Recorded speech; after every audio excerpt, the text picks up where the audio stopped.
Hello छात्रों, आप सभी का स्वागत है आपके अपनी श्री कोचिंग क्लासेस में। मैं लक्ष्मण सिंह लोधी आप सभी का स्वागत करता हूं। आपके लिए फिर से एक वीडियो लेकर आया हूं। इस वीडियो में हम बहुत ही इंपॉर्टेंट क्वेश्चन पढ़ने वाले हैं, गॉस की प्रमेय। लेकिन इस क्वेश्चन को पढ़ने से पहले हम इसकी एक छोटी सी परिभाषा सीखेंगे। घनकोण के बारे में अध्ययन करेंगे। क्या होता है घनकोण? तो हमारा है घनकोण, इसके इंग्लिश हम बोलते हैं सॉलिड एंगल। इसके बारे पढ़ने के बाद ही हम क्या कर सकते हैं, गॉस की प्रमेय को समझ सकते हैं। तो घनकोण क्या होता है? किसी पृष्ठ द्वारा किसी बिंदु पर बनाया गया कोण। मान चलो ये कोई पृष्ठ है, किसी पृष्ठ द्वारा किसी बिंदु पर, ये कोई बिंदु है, तो किसी पृष्ठ द्वारा किसी बिंदु पर बना गया कोण क्या कहलाता है? घनकोण कहलाता है। इसे ओमेगा से प्रदर्शित करते हैं। किससे? ओमेगा से। और ये छोटा सा पृष्ठ है, इसलिए क्या हो गया हमारा? अल्प घनकोण हो गया। क्या हो गया? अल्प घनकोण। इसी प्रकार इस पृष्ठ को पूरा बढ़ा देंगे ऐसा, तो ये क्या हो जाएगा हमारा? संपूर्ण पृष्ठ। तो संपूर्ण पृष्ठ द्वारा बनाया गया कोण क्या कहलाएगा हमारा? ओमेगा। तो किसी पृष्ठ द्वारा किसी बिंदु पर बनाया गया कोण क्या कहलाता है? घनकोण कहलाता है। इसे ओमेगा से प्रदर्शित करते हैं। तो अल्प पृष्ठ द्वारा, एक अल्प पृष्ठ है, इसके कारण विद्युत क्षेत्र की तीव्रता क्या हो जाएगी? बाहर की ओर हो जाएगी। यहाँ पर कोई प्लस की वापस रखा है बिंदुओं पर, इस पर जो विद्युत क्षेत्र की तीव्रता वो कहाँ की ओर हो जाएगी? बाहर की ओर। उसका जो क्षेत्रफल है, पृष्ठ का क्षेत्रफल मान लिया क्या है? ds है। पृष्ठ का क्षेत्रफल क्या है? ds। ठीक है। जो बिंदु मान लिया क्या है? p है। क्या है बिंदु? p है। और यहाँ से यहाँ तक की दूरी क्या मान लिया अपन ने? r है। क्या है? r है। तो किसी पृष्ठ द्वारा किसी बिंदु पर बनाया गया अल्प घनकोण। ये अल्प पृष्ठ है, पूरा पृष्ठ नहीं लिया, क्या लिया? छोटा सा पृष्ठ लिया। तो अल्प पृष्ठ द्वारा बनाया गया कोण क्या कहलाएगा? अल्प घनकोण। इसे दर्शाते हैं d ओमेगा से। और इसका फॉर्मूला क्या होता है? ds cos थीटा बटा में r स्क्वायर। अल्प घनकोण का फॉर्मूला क्या है? ds cos थीटा अपॉन में r स्क्वायर। यह है अल्प घनकोण। आप क्या करेंगे? इसी प्रकार संपूर्ण पृष्ठ द्वारा बनाया गया कोण क्या कहलाएगा हमारा? तो घनकोण कहलाएगा वो हो जाएगा ओमेगा। और संपूर्ण निकालेंगे तो अल्प घनकोण का क्या कर देंगे? समाकलन कर देंगे। क्या कर देंगे? समाकलन। अब यहाँ पर डी ओमेगा का मान रख देंगे। ये क्या हो जाएगा? ओमेगा बराबर ds cos थीटा बटा में r स्क्वायर। ये हमारा क्या है? घनकोण का फॉर्मूला। ओमेगा बराबर समाकलन ds cos थीटा अपॉन में r स्क्वायर। अब इसमें एक बहुत महत्वपूर्ण इंपॉर्टेंट बात क्या है कि यदि ये बिंदु O है, पृष्ठ के अंदर उपस्थित है, यदि बिंदु O पृष्ठ के अंदर कहीं उपस्थित है, तो ओमेगा का मान कितना होता है? 4 पाई। कितना होता है? 4 पाई। ओमेगा का मान होता है 4 पाई। क्या होता है? क्योंकि मान चलो ये कोई बिंदु है, यदि इस पर कोण बनाएंगे तो यहाँ से यहाँ तक का कोण कितना होता है? 180 डिग्री। और यहाँ से यहाँ तक का कोण कितना हो जाएगा? 180 डिग्री। और यहाँ से यहाँ तक का कोण कितना हो जाएगा? 180 डिग्री। और यहाँ से यहाँ तक कोण कितना हो जाएगा? 180 डिग्री। इन चारों को जोड़ेंगे तो कितना हो जाएगा हमारा? 720। और 4 पाई का मतलब क्या होता है? 720। 4 इंटू 180, पाई मान 180, इनका गुणा कर देंगे 720। इसलिए यदि बिंदु O पृष्ठ के अंदर कहीं भी उपस्थित है तो ओमेगा का मान कितना होता है? 4 पाई। ये ऑब्जेक्ट में बहुत बार आ चुका है। आइए अब हम चलते हैं हमारे क्वेश्चन की ओर। हमारा मेन क्वेश्चन क्या है? गॉस की प्रमेय।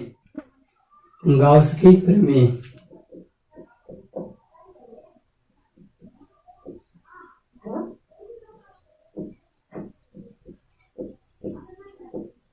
वैज्ञानिक थे गॉस, उन्होंने एक प्रमेय दी थी, इसलिए कि इसका नाम क्या है? गॉस की प्रमेय। क्या होती है गॉस की प्रमेय? तो लिखेंगे इस प्रमेय के अनुसार किसी पृष्ठ से, तो मान चला कोई पृष्ठ बना लिया, ऐसे पृष्ठ बना सकते हैं।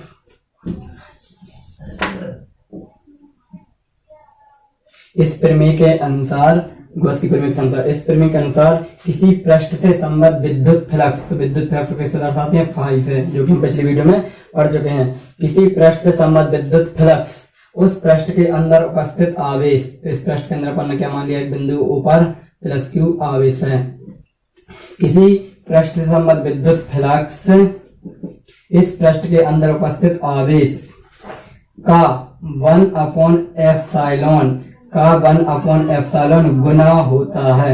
यही हमारी क्या है? गॉस की प्रमेय है। इस प्रमेय के अनुसार किसी पृष्ठ से संबंधित विद्युत फ्लक्स उस पृष्ठ के अंदर उपस्थित आवेश का 1/ε गुना होता है। ये क्या हमारी गॉस की प्रमेय है।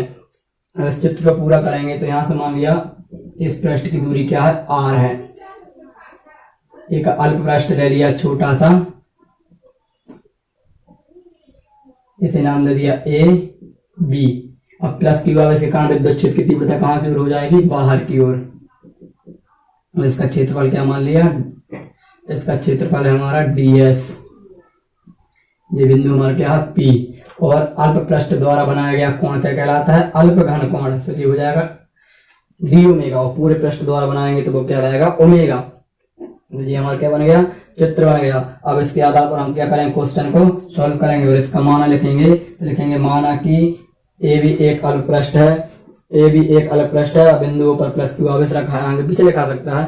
माना कि बिंदुओं पर प्लस क्यू आवेश रखा है, वह से समानांतर दूरी पर एक अल्प पृष्ठ ए भी है, जिस पर बिंदु पी पर विद्युत क्षेत्र की तीव्रता ई है, कहाँ की ओर, बाहर की ओर। और इस अल्प पृष्ठ का क्षेत्रफल क्या है, ds है। और पृष्ठ से संबंधित विद्युत फ्लक्स क्या है, फाई है। तब और हमें सिद्ध क्या करना है, फाई बराबर 1/ε गुना इंटू क्यू। ये हमें क्या करना है, सिद्ध करना है। तो आइए चलते हमारे व्यंजक की ओर। क्या करेंगे, लिखेंगे बिंदु O पर रखे प्लस क्यू आवेश के कारण, बिंदु O पर रखे प्लस क्यू आवेश के कारण बिंदु P पर विद्युत क्षेत्र की तीव्रता। तो विद्युत क्षेत्र की तीव्रता क्या होती है, E बराबर 1/4 pi epsilon 0 Q upon K। अब O से P तक की दूरी क्या है, R है। क्या है, R है। तो R और इसका क्या होता है, स्क्वायर। जो बिंदु P पर विद्युत क्षेत्र की तीव्रता आ गई।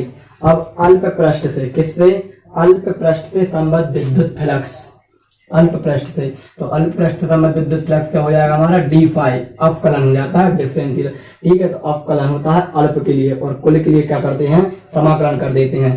तो अल्प पृष्ठ से संबद्ध विद्युत फ्लक्स d फाई बराबर क्या होता है, विद्युत फ्लक्स का फॉर्मूला पिछली वीडियो में पढ़ा था, E वेक्टर डॉट क्षेत्रफल। तो यहाँ पर इसका क्षेत्रफल क्या है, ds। तो ds वेक्टर।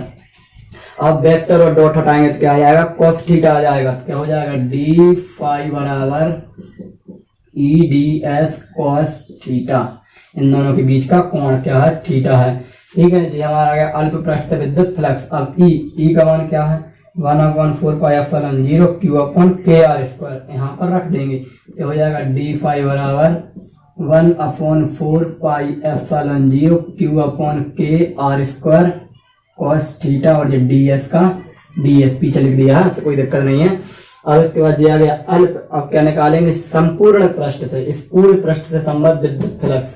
तो क्या हो जाएगा, फाई बराबर अल्प का क्या कर देंगे, समाकलन। समीकरण 1 हो जाएगा। इसमें d फाई का क्या रख देंगे जी, मान उठाकर यहाँ रख देंगे। क्या हो जाएगा, फाई बराबर समाकलन 1/4 pi epsilon 0 Q upon KR square cos theta d theta. अब जिसका समाकलन नहीं होगा वो कहाँ जाएगा, बाहर आ जाएगा। तो फाई बराबर 1/4 pi epsilon 0 Q upon K बाहर। अंदर क्या बचा, cos theta d theta upon R square. cos theta ds cos theta ds upon R square. अभी हमने पीछे पढ़ा है कि घन कोण का मान क्या होता है, ओमेगा बराबर समाकलन ds cos theta upon R square. तो ये आ गया घन कोण का मान। तो अपन क्या लिखेंगे, पृष्ठ द्वारा बिंदु O पर बनाया गया घन कोण, पृष्ठ द्वारा बिंदु O पर बनाया गया घन कोण क्या हो जाएगा, ओमेगा बराबर cos थीटा ds अपॉन में R स्क्वायर। ये आगे पीछे लिखा सकता है, ये आगे आ सकता है। तो ओमेगा बराबर होता है cos theta ds upon R square. ये पूरा किसका मान आ गया, ओमेगा का। फाई बराबर 1/4 pi epsilon 0 Q upon K। और ये आ गया किसका मान, ओमेगा का। अभी आपको मैंने एक बहुत इंपॉर्टेंट बात बताई थी कि यदि बिंदु O पृष्ठ के अंदर कहीं भी, यदि बिंदु O पृष्ठ के अंदर कहीं भी स्थित है तो घन कोण का मान हमेशा कितना होता है, 4 पाई होता है। वो कैसे होता है मैंने आपको समझाया था। तो ये बिंदु O है, देखो पृष्ठ के कहाँ है, अंदर है। तो बिंदु O पृष्ठ के अंदर है तो घन कोण यानी ओमेगा का मान क्या हो जाएगा, 4 पाई। क्या हो जाएगा, 4 पाई। तो यहाँ रखा जाएगा, ये हो जाएगा फाई बराबर 1/4 pi epsilon 0 Q upon K। और इसका मान हो जाएगा 4 पाई। 4 पाई से 4 पाई कैंसिल, क्या बचा 5 बराबर 1/ε0 Q/K। और वायु और या निर्वात में, वायु या निर्वात में K का मान कितना होता है 1, कितना होता है 1, इसका मान हो जाएगा 1। तो 5 बराबर क्या आ जाएगा 1/4πε0 इंटू में Q। यही हमारी गॉस की प्रमेय है, यही हमें क्या करना था, सिद्ध करना था। बहुत इंपॉर्टेंट क्वेश्चन है, अच्छे से एक्सप्लेन किया गया है। यदि समझ में नहीं आया तो एक बार और एक्सप्लेन कर देता हूँ। क्या करेंगे, सबसे पहले घनकोण के बारे में अध्ययन करेंगे। तो किसी पृष्ठ द्वारा किसी बिंदु पर बनाया गया कोण क्या कहलाता है, घनकोण। इसे ओमेगा से दर्शाते हैं और ओमेगा बराबर क्या होता है, समाकलन cos थीटा ds/r²। अब जो गॉस की प्रमेय है, गॉस नामक वैज्ञानिक ने प्रमेय दी, उन्होंने क्या बताया कि किसी पृष्ठ से संबद्ध विद्युत फ्लक्स, जो विद्युत फ्लक्स है, इस पृष्ठ के अंदर उपस्थित आवेश और का 1/ε गुना होता है। गुना मतलब इंटू में लिखा है। किसी पृष्ठ से संबद्ध विद्युत फ्लक्स उस पृष्ठ के अंदर उपस्थित आवेश का 1/ε गुना होता है। फिर क्या किया, बिंदु O से बिंदु O पर रखे प्लस Q आवेश के कारण बिंदु P पर विद्युत क्षेत्र की तीव्रता, ये हो गया E का मान। अब अल्प पृष्ठ से पहले अल्प का निकाल दे, फिर उसके बाद का समाकलन के कुल का निकाल लेते हैं। तो अल्प पृष्ठ से संबद्ध विद्युत फ्लक्स बराबर क्या होता है, E vector dot ds vector, विद्युत क्षेत्र की तीव्रता और क्षेत्रफल का अदिश गुणनफल। तो E वेक्टर और ds वेक्टर, इनका वेक्टर और डॉट हटाएंगे क्या जाता है cos थीटा, जो कि हम आपको पिछली वीडियो में बता चुके हैं। अब यहाँ पर E का मान रख दिया, फिर इसके बाद इसका कुल विद्युत फ्लक्स निकालेंगे। तो फाई बराबर अल्प का क्या कर दिया समाकलन, यहाँ d5 का मान रख दिया। इसके बाद जिसका समाकलन नहीं होगा वो कहाँ जाएगा, बाहर आने के बाद जो अंदर बचा वो हमारा किसका मान हो गया, घनकोण का मान। इसके यहाँ पर आ गया ओमेगा। अब हमें ये देखना है कि बिंदु O कहाँ है, पृष्ठ के अंदर है। कहाँ, पृष्ठ के अंदर। तो ओमेगा का मान क्या हो जाएगा 4π, यहाँ रख दिया 4π कैंसिल, ए बच गया। अब वायु या निर्वात में K का मान कितना होता है, सदैव 1 होता है। इसे परावैद्युतांक बोलते हैं। K का मान हो गया 1, क्या बच गया 5 बराबर 1/ε0 इंटू में Q। यही हमारी गॉस की प्रमेय है। आज की वीडियो में इतना ही, मिलते हैं नेक्स्ट वीडियो में। तब तक के लिए अच्छे से स्टडी करें और जो भी होमवर्क है वो प्लीज होमवर्क करके कमेंट करके जरूर बताएं।